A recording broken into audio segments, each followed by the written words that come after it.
ahí en su hojita, y ahora voy a tratar de irme guiando. La semana pasada arrancamos con Apocalipsis y mencionamos algunas cosas, y yo sé que también London y Shalem estuvieron hablando la semana pasada de los primeros 8 versículos. Terminamos en el versículo 8 la semana pasada y vamos a continuar en el versículo 9 ahí en el versículo 9 de Apocalipsis. Terminamos 1:8 leyendo y dice: yo soy el alfa y el omega, principio y fin, dice el Señor, el que es y que era y que ha de venir, el Todopoderoso. Ahora, el Apocalipsis, ¿verdad? En el versículo 4, en el versículo 4 nos dice, aparece Juan. Bueno, en el versículo 1 aparece Juan. Ya dijimos que es la revelación de Jesucristo que Dios le dio para que manifestara a través de su siervo, a su ángel, a través de Juan. Luego en el versículo 4 dice Juan a las 7 iglesias que están en Asia. Entonces ya aparece Juan.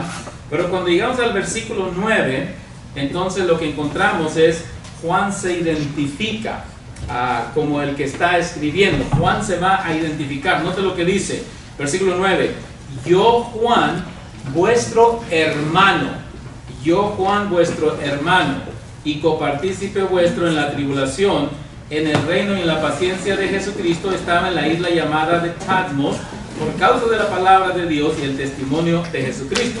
Entonces él se presenta Juan, pero noten cómo lo hace. Dice vuestro hermano. Entonces no se presenta Juan como un super apóstol, de hecho ni se menciona a sí mismo como apóstol, ¿verdad? Él se presenta como un hermano. Y lo que quiere decir es que Juan se presenta como uno semejante. Note que dice vuestro hermano y copartícipe vuestro en la tribulación. Entonces el que se va a presentar como el que va a escribir, pero él al final también se va a mencionar al final de Apocalipsis. Pero aquí dice ¿qué es lo que había pasado con Juan? Bueno, Juan nos dice primero que es un hermano, segundo que es partícipe en la tribulación. Ahora, esta palabra tribulación Juan no está hablando de lo que nosotros en las cosas finales, seguramente usted ha escuchado de la gran tribulación. Bueno, a él no se refiere aquí a la tribulación, a esa gran tribulación, sino que se refiere a que él estaba siendo perseguido junto con la iglesia y él se encontraba en una isla llamada Patmos. Note lo que dice ahí. Entonces, había sido exiliado a la isla de Patmos por causa de su fe, y es lo que la razón que él dice, por causa de la palabra de Dios y el testimonio de Jesucristo. Entonces Juan había sido exiliado y porque todavía existe esta isla en Asia, que es la isla de Patmos, y entonces los romanos perseguían a los cristianos, ¿okay? Y bueno, no solamente a los cristianos, pero la isla de Patmos era una isla donde exiliaban a los presos, los llevaban allá, y es una isla muy desértica, y se cree que durante el tiempo de Juan, al final del primer siglo, era una isla que tenía que tenía mármol. Entonces los romanos, a los presos que estaban condenados a morir ahí, entonces los llevaban a hacer trabajo forzado, a trabajar en el mármol, ¿verdad? Y ellos podían sacar todo el mármol posible para venir a hacer sus construcciones, ¿okay? Todavía, pero no lo que dice el versículo 9, dice, está en el reino, en la paciencia de Jesucristo, y estaba en la isla de Patmos. Cuando dice la paciencia de Jesucristo, él habla de esperar, en la espera, ¿verdad? Juan sabe que él no va a salir vivo de ahí. Esto es interesante, porque Juan estaba en una isla como preso. Los mexicanos dijeran, estaba en las Islas Marías, ¿okay? Donde hacía trabajo forzado si no iba a salir, ¿okay? En California, ¿cómo se llama la isla donde está la prisión? San Quintín. Alcatraz, gracias. Alcatraz, tienes otro. Alcatraz, ¿no? Es decir, los presos más peligrosos los ponen ahí y es muy probable que no van a salir vivos de ahí. Es muy probable. Bueno, Juan estaba ahí, pero lo interesante no era si Juan iba a salir vivo, pero que Juan, mientras estaba ahí, todavía tenía esperanza. Por eso dice, en la paciencia de Jesucristo. Ahora, estaba ahí porque había sido perseguido. Es lo que se refiere cuando dice la palabra de Dios y del testimonio de Jesucristo. Ahora, luego, en el versículo 9 ya se presenta Juan y nos dice quién es él y por qué está ahí.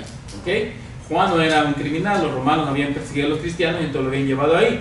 Ahora, el tiempo que está escribiendo Juan es el año aproximadamente 95 después de Cristo. Lo que quiere decir que Cristo había sido crucificado como 60 o 70 años antes. Y todos los apóstoles a este momento ya han muerto. Juan es el único que queda vivo, probablemente. Este es históricamente lo que ha pasado. Juan es el único que está vivo, que el Imperio Romano se va a encargar de él después. Pero antes entonces Dios les da esta revelación. Versículo 10. Las cosas que Juan había visto, versículo 10. Dice, yo estaba en el Espíritu en el día del Señor, y oí detrás de mí una gran voz de trompeta. ¿Okay? Y luego dice, y que decía, tras de mí oí una voz que decía, yo soy el Alfa y el Omega, el primero y el último, escribe en un libro lo que ves, y envíalo a las 7 iglesias que están en Asia, Éfeso, Esmirna, Pérgamo, Tiatira, Sardis, Filadelfia y Laodicea. Y me volví para ver la voz que hablaba conmigo, y vuelto vi 7 candeleros de oro. Y ahí vamos a parar por un momento. Entonces Juan dice, ahora note, versículo 10, yo estaba en el Espíritu. Entonces lo que va a decirnos Juan ahora es lo que vio. Primeramente, las cosas que Juan vio, note que dice, sucedieron el día del Señor. Cuando hablamos de Apocalipsis y hablamos del día del Señor, alguien puede pensar, se refiere al día del Señor del Antiguo Testamento, que es el día final. Pero no. El día del Señor, cuando él dice, estaba yo en el Espíritu en el día del Señor, él se refiere al día que la iglesia había determinado para adorar. Recuerden que la Biblia nos enseña que después que Cristo resucitó el domingo, después los discípulos se reunieron el siguiente domingo y luego se reunieron el siguiente domingo, y entonces a partir de ese momento la iglesia, los creyentes se comenzaron a reunir los domingos. So que el versículo 10, cuando dice estaba yo en el Espíritu en el día del Señor, el día del Señor era el día domingo. Ahora, Juan dice estaba yo en el Espíritu. ¿Okay? Entonces una clave para poder tener poder espiritual para el cristiano es observar el día del Señor. Es interesante, él está preso, pero aún estando preso, él guarda el día del Señor. Él estaba en el Espíritu. Él no se quedó ahí como, pues bueno, estoy preso, pues no puedo ir a la iglesia. Él no hizo eso. Ahí donde se encontraba, dice que entró, estaba en esa actitud en el Espíritu, y algunos podemos afirmar, cuando dice que estaba en el Espíritu, estaba en esa actitud de oración, estaba en esa actitud de sabía, hoy es domingo, y pues los hermanos allá afuera que están libres, ellos se están reuniendo, están orando, están leyendo las Escrituras, y él estaba ahí con lo que tenía, estaba orando, y en ese momento es cuando recibe la visión. Estaba en una isla, aislado, pero todavía en el Espíritu, es decir, lo aislaron de los hermanos, pero no lo aislaron del Señor. Le habían separado a sus hermanos cristianos, pero nunca los separaron de su Dios. Ahora, hay que aclarar esto, hermanos. Esto no es una excusa para ausentarse los domingos, ¿ok? Yo sé que algunos van a decir, pues entonces yo el domingo puedo estar en el Espíritu en la casa. No, ya mencioné que Juan estaba preso, y como no se podía juntar con los hermanos, entonces él estaba allá en la isla, él estaba en el Espíritu en ese día orando, haciendo algo, ¿no? Pero no es una excusa para decir, yo al fin y al cabo en la casa estoy en el Espíritu. El pastor enseñó que Dios está en todo lugar. No era una excusa. Juan no se podía reunir porque estaba preso. Cristo había dicho que no nos dejaría, entonces Juan estaba ahí en el Espíritu en ese día, y cuando él estaba, y por eso estaba algunos cuando dicen, ¿cuándo habla el Señor? Cuando yo estoy listo para escucharlo. ¿Okay? Cuando yo estoy listo para escucharlo. Juan estaba en el Espíritu y mencionaba en oración, no sabemos si estaba ayunando ese día, que era una práctica muy común en ese tiempo, pero cuando estaba ahí, oyó una voz. Entonces, cuando estamos en el Espíritu, probablemente Dios le va a hablar, ¿verdad? Yo sé que algunos van a decir, no, también puede hablar, aún hasta cuando ando enojado, me puede hablar y todo, qué sé yo, pero también tiene que ver el ambiente. Dice que oyó una gran voz. Ahora, pon atención, ahorita que vamos leyendo el texto, ¿cuántas veces va a aparecer la palabra como? ¿Okay? La palabra como va a aparecer muchas veces en este pasaje. Y cuando nosotros estudiamos Apocalipsis o cualquier libro que tiene que ver con profecía, es importante ponerle atención a estas palabras. Porque algunos dicen, el Señor es, pero si la Biblia dice, ¿cómo? Entonces es una referencia que es algo parecido, no que eso es. ¿Okay?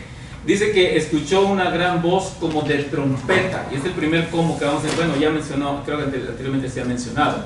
Entonces, cuando oyó una voz como de trompeta, había algo que estaba a punto de suceder. ¿Okay? Una voz fuerte.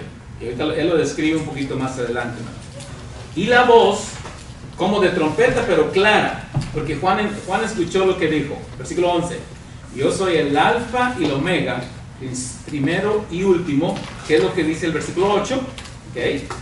Escribe en un libro lo que ves y envíalo a las 7 iglesias que están en Asia: Éfeso, Esmirna, Pérgamo, Tiatira, Sardis, Filadelfia y la Odisea. Ahora noten, ahora nosotros vimos en los primeros versículos que es la revelación que Dios le dio, Jesucristo, el ángel, Juan.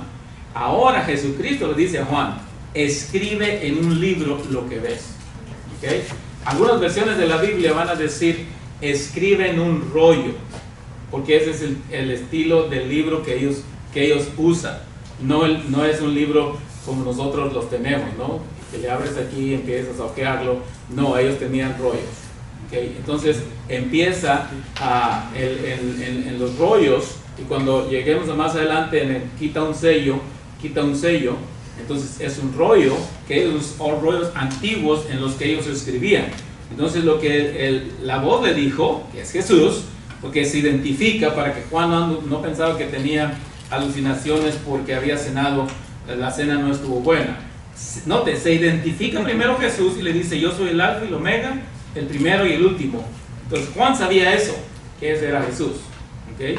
Entonces escribe en un libro y envíalo a las 7 iglesias. Ya mencionaba la semana pasada que las 7 iglesias se refería a toda la iglesia. ¿Okay? Entonces se le dijo que escribiera lo que ves a las 7 iglesias. ¿Okay? Y no hay duda quién estaba hablando. Voz como trompeta, que quiere decir con autoridad. Ahora, si usted ha leído el Nuevo Testamento, en otras ocasiones se habla de que Jesucristo, por ejemplo, en el rapto, dice que con voz de trompeta, con voz de mando. ¿Okay? Entonces, otra vez, Jesucristo en su regreso va a hablar así, pero Juan lo está escuchando y él dice, lo escuché como una trompeta, esa era la voz. ¿Okay? Y luego dice el versículo 12. ¿Okay? Vamos al versículo 12. Y me volví para ver la voz que hablaba conmigo, y vuelto vi 7 candeleros de oro. Dice Juan, vi 7 candeleros de oro. Ahora, antes de que nosotros lleguemos a conclusiones, vamos directamente al versículo 20, hermanos. Cristo le explica a Juan lo que quiere decir. Eso es lo que significan 7 candeleros. Vaya, dice, el misterio de las 7 estrellas que has visto a mi diestra y de los 7 candeleros de oro. Las 7 estrellas son los ángeles de las 7 iglesias, Y los 7 candeleros que has visto son las 7 iglesias. Entonces, el mismo capítulo explica, el Señor Jesús le explica a Juan, porque dice, yo vi 7 candeleros. Y él dice, no cómo, él dice, 7 candeleros yo vi. Y ahorita va a hablar un poquito más acerca de eso. Note, en el versículo 12 dice, vi 7 candeleros. Versículo 13 dice, y en medio de los candeleros. Okay, ahorita llegamos ahí. Pero lo que estaba aclarando el Señor era que los 7 candeleros son las 7 iglesias. Ojo, lo que recuerde, Juan va a traer este mensaje a las 7 iglesias, que son los 7 candeleros. Entonces, y lo que se refería es que estas 7 iglesias deben ser luz, como un candelero. ¿Okay? Entonces, el simbolismo que usa Juan aquí, que usa el Señor, perdón, para referirse, para aclararle a Juan, para qué significarán. No tienes que relacionarlo con el Antiguo Testamento. Él le dice, son las iglesias. Entonces, la iglesia debe ser una luz sobre un candelero. Y el Mateo capítulo 5, versículos 13 al 16, es donde habla de que vuestra luz alumbre. No se pone abajo, pero se pone encima. Entonces, se refiere a las 7 iglesias que estaban siendo, Éfeso, Esmirna, Pérgamo, Tiatira, que estaban siendo luz. Ahora, esto es un llamado para la iglesia. La iglesia tiene que ser luz donde se encuentra. ¿Okay? La iglesia tiene que ser luz donde se encuentra. Ahora el versículo 13 dice, 7 candeleros, sígame, y en medio de los 7 candeleros, a uno semejante al Hijo del Hombre. ¿Okay? Uno semejante al Hijo del Hombre. Y ahora lo que viene es que va a describirnos cómo es el que él vio. ¿Okay? Y viene y dice, vestido de una ropa que llegaba hasta los pies, ceñido por el pecho con un cinto de oro, su cabeza y sus cabellos eran blancos como la lana, como nieve, y sus ojos como llama de fuego. Ahí paramos por un momento. ¿Okay? Entonces, note que en medio de los candeleros está uno semejante al Hijo del Hombre. Entonces, la iglesia, ¿okay? Las iglesias.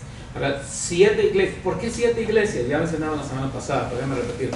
¿Por qué 7 iglesias? ¿Por qué no 8? ¿Por qué no 9? ¿Por qué no 6?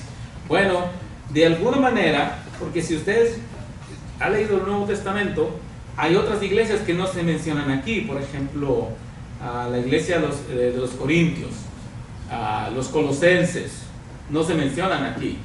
Los Filipenses, tampoco se menciona. La iglesia de Filipo, de Galacia, pero se menciona. Por alguna razón el Señor eligió esas 7 iglesias como un representativo de toda la iglesia, o de todas las iglesias. ¿Okay? Ahora, el hecho que dice, hermanos, que en medio de los 7 candeleros está el Hijo del Hombre, es una evidencia que la iglesia Jesús está alrededor de la iglesia, o Jesús está en medio de la iglesia. ¿Okay? Porque la imagen que quiere dejar aquí en este primer capítulo es, la iglesia, pase lo que pase, es el que debe estar en medio y que le va a dar vida y que le mantiene alumbrando, es Cristo. A ver, lo siento, no somos nosotros, es Cristo lo que le da. Nosotros somos como la lámpara, ¿ok? La lámpara, estas lámparas, por ejemplo, si usted las desconecta, ya no sirven para nada, más que echarse a la basura. Tienen que estar conectadas a la fuente de poder para que den luz. No sé si me explico. Si no estamos conectados a la fuente de poder para dar luz, no podemos dar luz, y la fuente de poder es el que está en medio, el Hijo del Hombre, Cristo Jesús. Entonces, nosotros vamos a alumbrar tanto como estamos conectados con Jesús.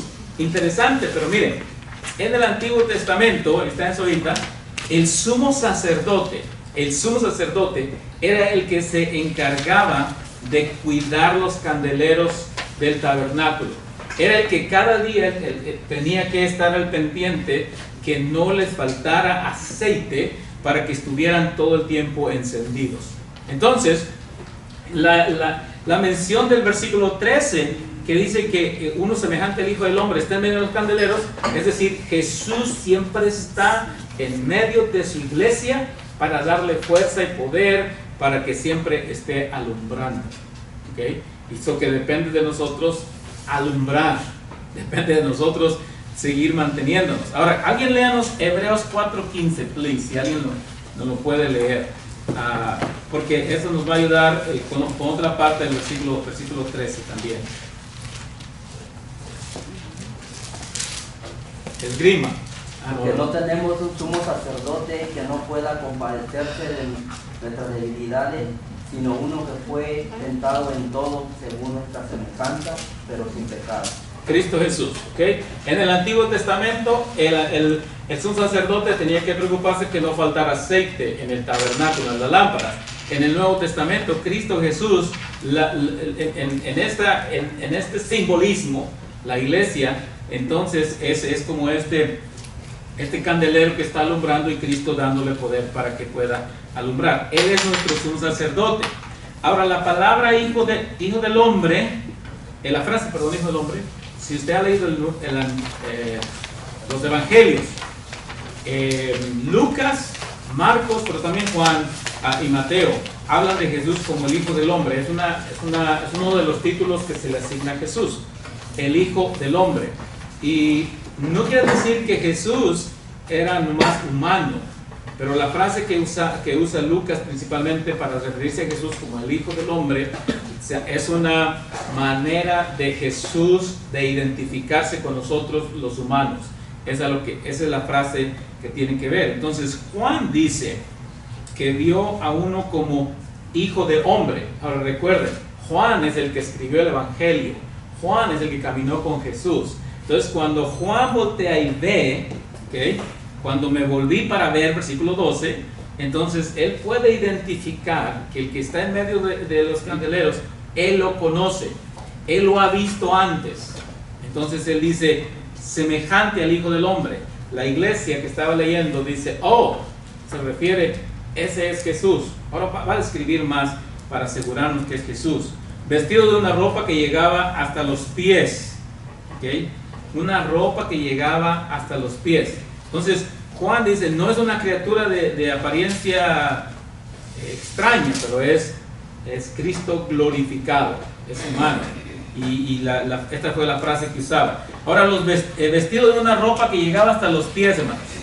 Y esta es, ¿quiénes usaban ropa que llegaba a los pies en el Nuevo Testamento? ¿Alguien recuerda? ¿Alguien ha leído en el Nuevo Testamento quiénes usaban eso? Los sacerdotes, exacto. Los sacerdotes usaban estas túnicas que llegaban hasta los pies. Ahora dice, pero en las películas que yo he visto todo el mundo anda igual. No, había una vestimenta que usaban los sacerdotes y una vestimenta que usaba el pueblo en común. Entonces cuando él dice, es Jesús, pero está vestido como un sumo sacerdote, ¿okay? En una función clara sacerdotal, es decir, Jesús se encuentra en medio de la iglesia, déjenme regresar, pero cumpliendo su función sacerdotal. ¿Cuál es? Intercediendo por nosotros ante Dios. ¿Okay? Eso es lo que se refiere. Luego dice, pero él estaba ceñido por el pecho con un cinto de oro. Interesante, un cinto de oro. El cinto de oro en este tiempo, hermanos, era símbolo de autoridad y fuerza. Solo las personas con autoridad usaban un cinto de oro, un cinto y de oro. Eso que era algo especial.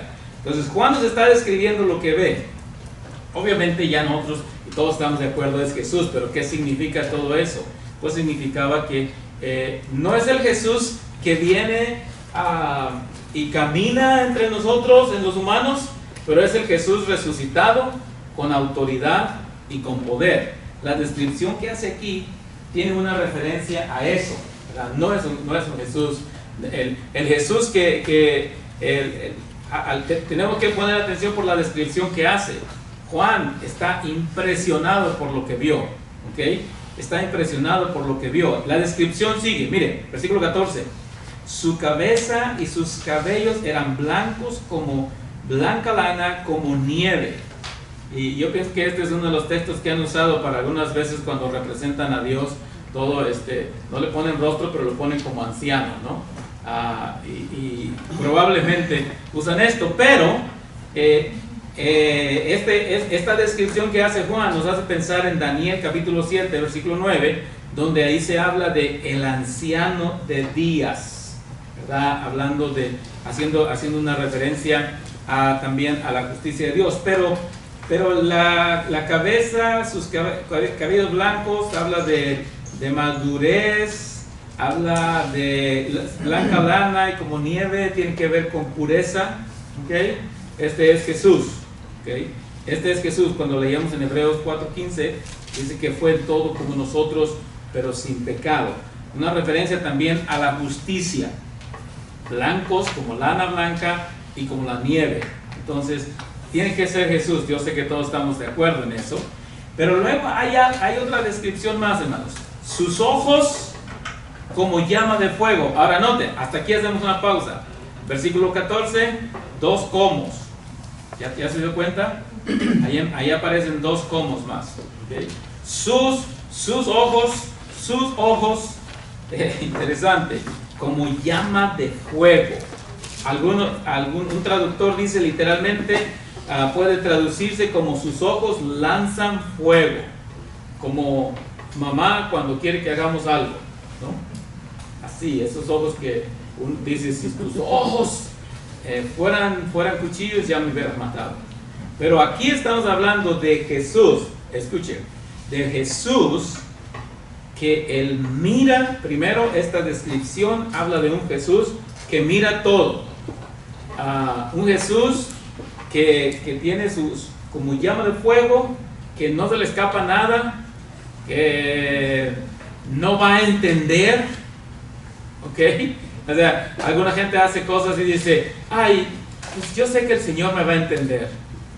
No, este es el Jesús que nos está viendo ahorita, hermanos. Este es el Jesús glorificado.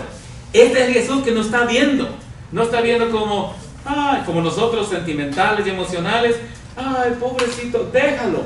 No, este Jesús nos está viendo y nos está lanzando una mirada como fuego, porque es el Jesús glorificado, santo, con blanco, puro. Entonces, nosotros nos justificamos, ¿no? Pues yo sé que Dios me va a entender. Ya, pregunta, si yo ya sé lo que debo hacer, difícilmente Dios me va a entender. Noten, Cristo indignado por la indiferencia en algunos casos de las iglesias apóstatas. Cuando leemos el capítulo 2 y el capítulo 3 de las iglesias, el Señor le dice claramente a cada iglesia, pero tengo contra ti. No se anda como, yo entiendo.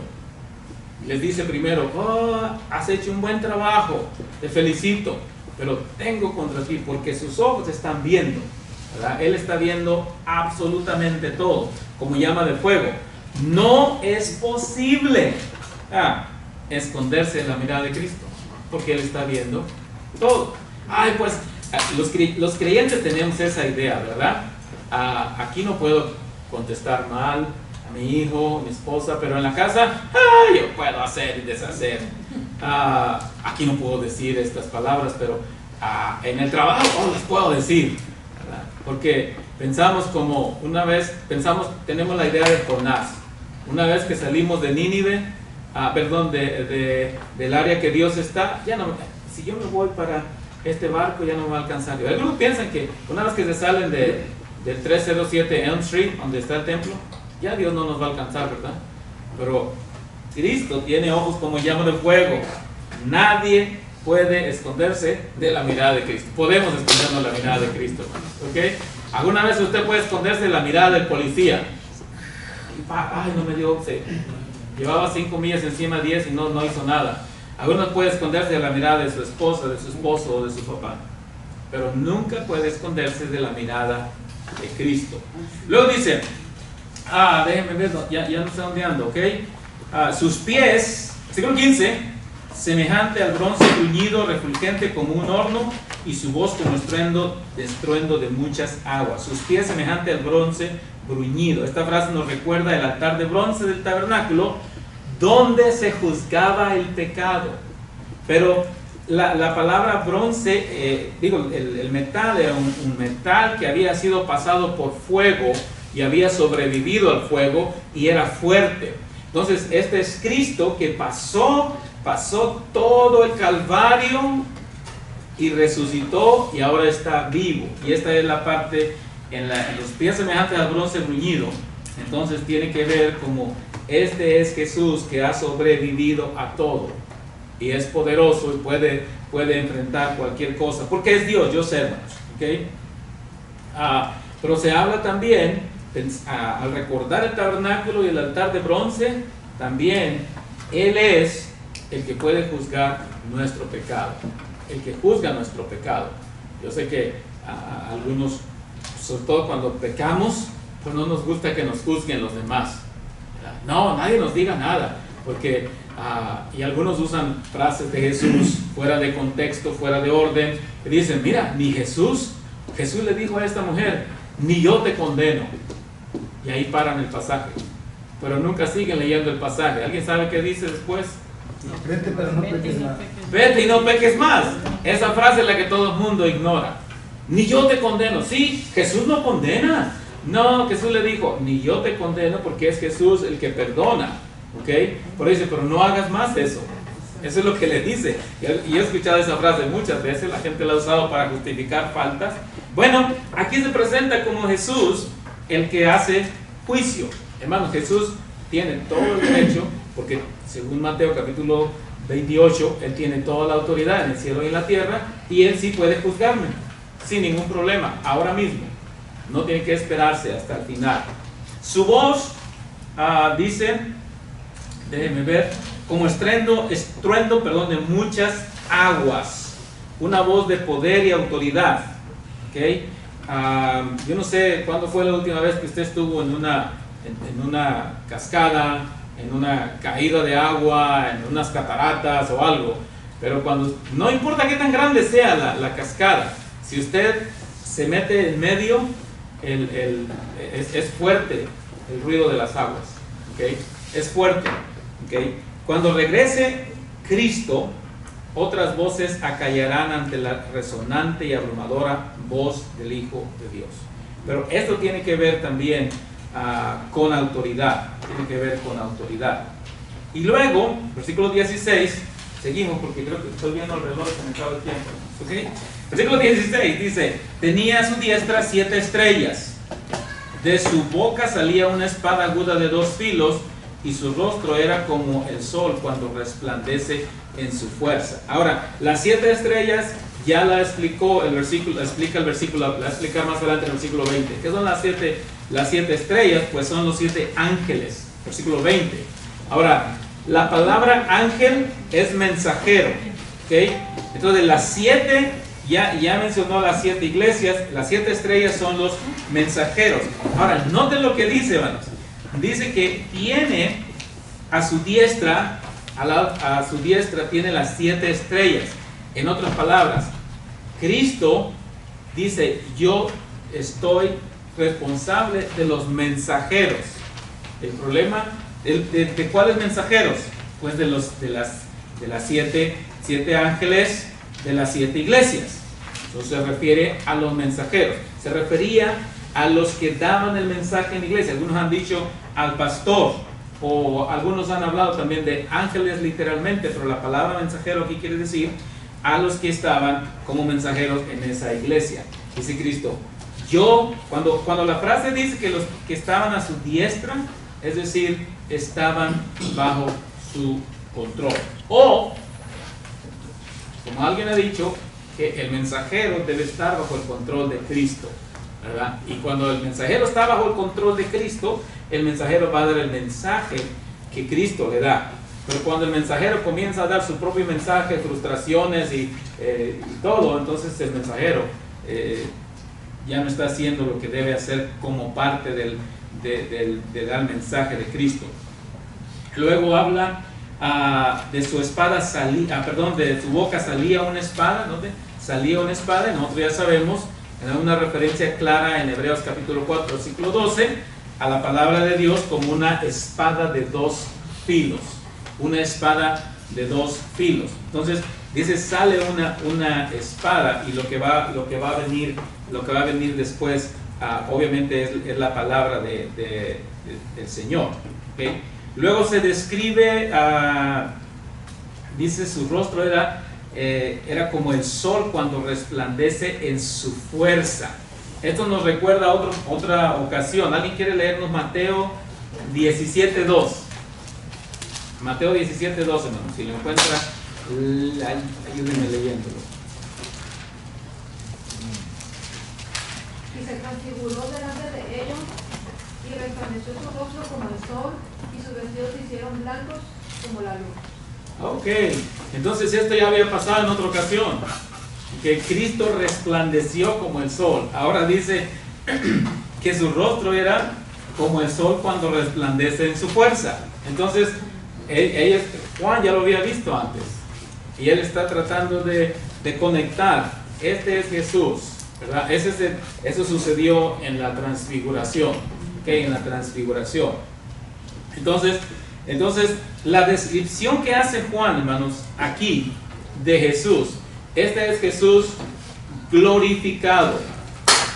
Cuando leemos los evangelios, tal vez usted recuerda la historia de la resurrección, ¿okay?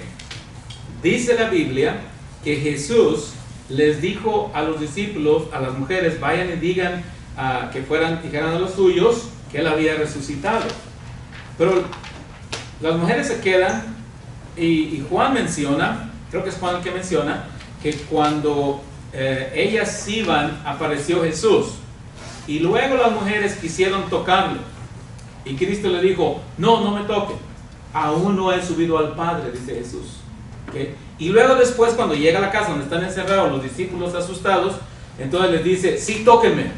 Entonces, entre el descubrimiento de la resurrección y el encuentro con los discípulos en su casa, él ascendió al cielo, y entonces ya es un cuerpo glorificado. Cuando leemos el cuerpo glorificado que atraviesa paredes, pero puede comer, uno se queda, wow, ¿cómo será eso? 1 Corintios capítulo 15 tiene la misma pregunta, ¿cómo es un cuerpo glorificado? Ahora Juan nos menciona aquí, hermanos, a Cristo glorificado. Y cuando él dice, sus cabellos eran blancos como sus pies, como un horno, su voz como estruendo, todo eso, ¿sabe qué es lo que quiere Juan? Juan está tratando de darnos algunas ideas cómo nosotros podemos entender cómo era Jesús en ese momento. Porque él estaba tratando de ponerlo en una terminología que nosotros entendíamos, en una frase, porque lo que estaba viendo Juan era algo tremendo, era algo grande, al punto que, versículo 17, cuando le vi, caí como muerto a sus pies, y él puso su diestra sobre mí diciendo, no temas, yo soy el primero y el último. Otra vez el Señor Jesús. Cuando Juan nos está contando lo que vio, pero luego nos cuenta, y les digo que cuando yo vi eso, ¡pam!, azoté. Y Cristo viene, ¿okay? Cristo viene y le dice, le puso su diestra sobre mí, y él puso su diestra sobre mí. Es decir, fue él, le tocó y le dijo, yo soy el primero y el último. Esa frase es, usted sabe que es Jesús. Entonces a Juan le dice, no temas. Y ahora nota el versículo 18, hermanos. El que vivo y estuve muerto, mas he aquí que vivo por los siglos de los siglos. Amén.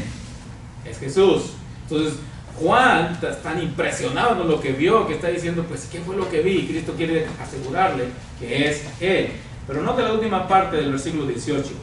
Y tengo las llaves de la muerte y del Hades. Esa frase es interesante. ¿Okay? Cristo tiene las llaves, de la muerte y del Hades. No es el diablo el que las tiene. El Hades es el destino final. Pero el que tiene todo el control, toda la autoridad en el cielo y en la tierra, el que tiene, es Cristo. Esto quiere decir, hermanos, recuerde que la muerte, mi muerte, su muerte, sigue dependiendo de Cristo. Esta frase, recuérdela, ¿ok? Porque dicen, no, depende de las pastillas, depende del tratamiento. No, sigue dependiendo de Cristo. ¿Por qué razón? Porque dice, yo tengo las llaves de la muerte y del Hades. El doctor vino y le dijo a mi suegro en el año de 2012 y me dijo, preparen todo, que le den su seguro de vida y todo, porque de aquí a diciembre se va a morir. Y fuimos y preparamos todo, porque nosotros respetamos a los médicos, pero nunca dejamos de orar en la iglesia. ¿Okay? Eso fue en el 2012. ¿Okay? Y nosotros finalmente llevamos a la tumba a mi suegro en diciembre de 2019. Pero nomás tenía 3 meses de vida. Todo estaba diagnosticado para 3 meses. Estuvo 1 mes, 2 meses muy mal y se recuperó el viejito y murió hasta el 2019. Porque las llaves de la muerte y del Hades las tiene Cristo. Y esto es algo que tenemos que recordar, hermanos. Ay, yo no sé cuándo yo me voy a morir, porque Cristo es el que tiene las llaves. Ahora, yo me puedo enfermar y puedo estar cerca, ay, a la vista, o puedo estar manejando y ¡fum! Y cuando alguien un trailer me pasa ahí en el 20 cerquita, ¡y! Mi corazón salta porque se quedó durmiendo la hermana Diana y no me despertó a mí tampoco. Pero yo recuerdo que Cristo tiene las llaves de la muerte. Depende de Él.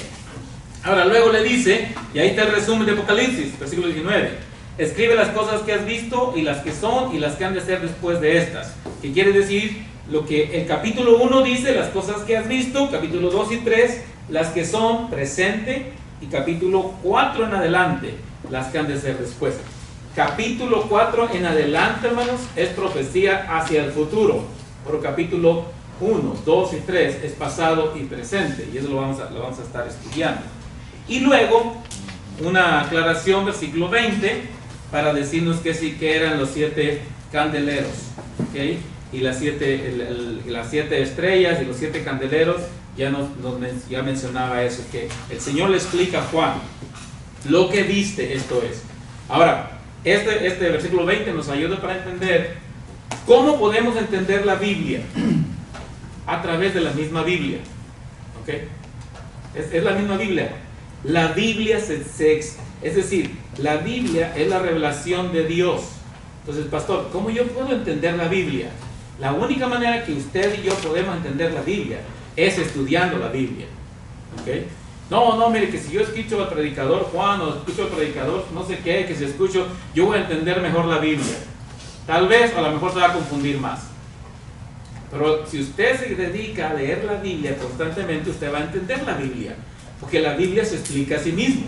Ahora, no me la interpreto. Entonces no escuchamos a otros predicadores. Usted escuche a quien quiera, ¿verdad? Nada más asegúrese que lo que predican está en la Biblia y no es un predicador motivacional, como hay muchos hoy en día, hermanos.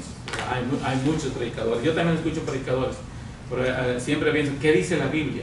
Y hay muchas cosas que algunos sacan fuera del contexto, especialmente hablando de Apocalipsis. Lo que el versículo 20 nos muestra que la manera que yo puedo entender la Biblia es estudiando la Biblia.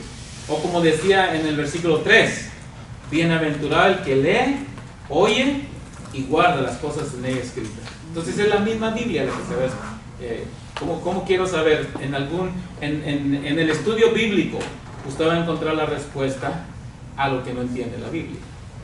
Y usted dice, no, mira, si cambio de Biblia a otra versión, va a ser más claro. No, va a ser la misma historia. Si no estudia la Biblia, no va a entender la Biblia. Ok, aquí paramos porque ahorita no toca el tiempo otra vez.